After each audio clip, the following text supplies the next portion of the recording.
No, I don't think he was really a defender. I thought it was wide open at times, which is not good. No, I thought Stanford were better than us tonight. I just said to the guys, I said we always say that, you know, if we're going to lose, we want to be beat, and I thought we were beat today. You know, I thought we talked about it even last week. You know, the chances that Butler had were based off some of our mistakes, and we had some of our guys that uncharacteristically, you know, made some poor mistakes with the ball that led to some transitional opportunities. And, you know, credit to Stanford, they're dangerous. You know, each and every one of their players can beat you on the dribble. They're disciplined, they're organized.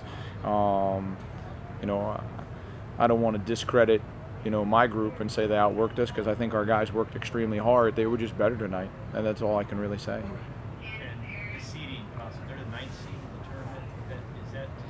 Are they the 9th seed or the 8th seed? 9th seed? Yeah. Well, ask the committee.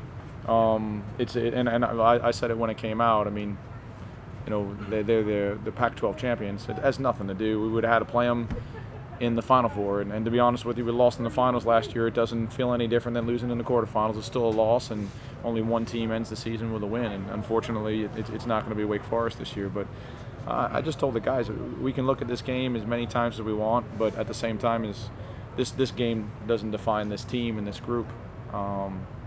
Unfortunately, as I don't get to coach him on Monday, you know, or Kevin or Steven or Lewis, you know, and I think that's probably the biggest thing that hurts right now. I keep telling these guys is winning a national championship is great, but keeping this group together for another week would be better, you know, because it's a special group of young men.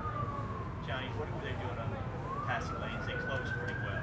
Did you see a lot of space out there, or what was your take on it? I thought they were organized. I don't think they. I mean, I think we had space. I mean, we could have done a better job, create a little more chances, but I mean, we tried till the end. You know, I think they're a great team, and good luck to them in the future. Could you guys? I mean, now looking back, I mean, you guys played your style, and that's what got you here. I mean, you didn't want to change anything, did you? I mean, I wouldn't trade myself for any Stanford player. I mean, I'd rather lose like this and then try to play football than play like that. I mean, they win, and they were better than us tonight, so they deserve to move on. Yeah, but I mean, we're talking about it. I think we leave the program in very good hands. I mean, unbelievable junior class, sophomore class, and freshman class. I mean, we were talking about how next year the work for next year starts today, and then they have to make sure that they get a rest now, but then come back hard in the spring and make sure they get ready, because this loss, you remember it all spring, and you don't want to feel it again when it comes to fall. So hopefully they work hard and they come back next year and win it all. Thoughts on the crowd tonight?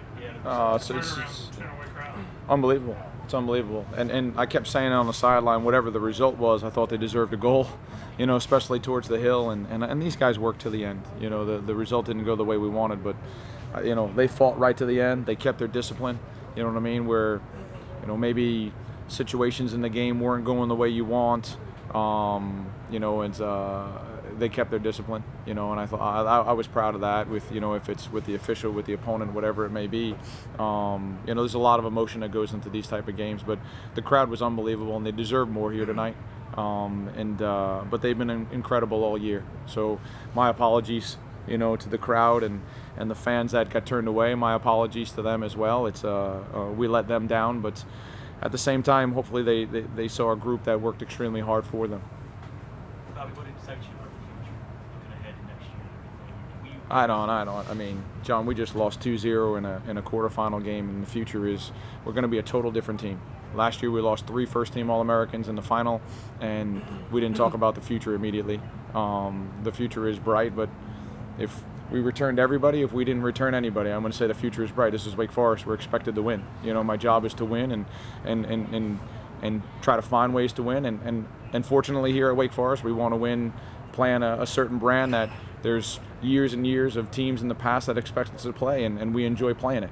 And so that's what the future holds. Is I told the older guys that all this does is motivate me to work harder, my staff to work harder, and we owe it to these guys. The culture that these seniors are created, and not to discredit other classes. And you know, I said it to the seniors last year. You know, we owed it to them to keep this thing going, and I think these guys did. But the relationships that they have with the younger guys, I've never seen a team like it.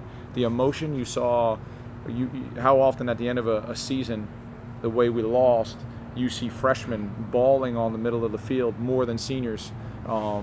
They left it out there, and it's because of the relationships and how badly they felt for these four, not for themselves. And I think there's a lot to be said for John, Kevin, Lewis, Steven, and the other older guys in this group that for the first time, those young kids probably care about something a lot more than themselves and something bigger, and that is this family. And it's good to see as a coach. Things are bright.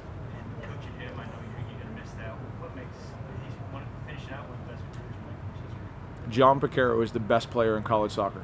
And I don't, we can look at it and we can say, well, teams are going to be playing in the Final Four. They got good players. There's not a better player, and it's not just points. It's for what he does for this team. He's not a destroyer. He's a footballer.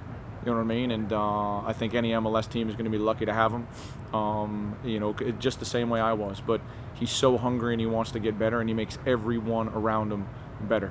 And not just as a soccer player, just as a human being.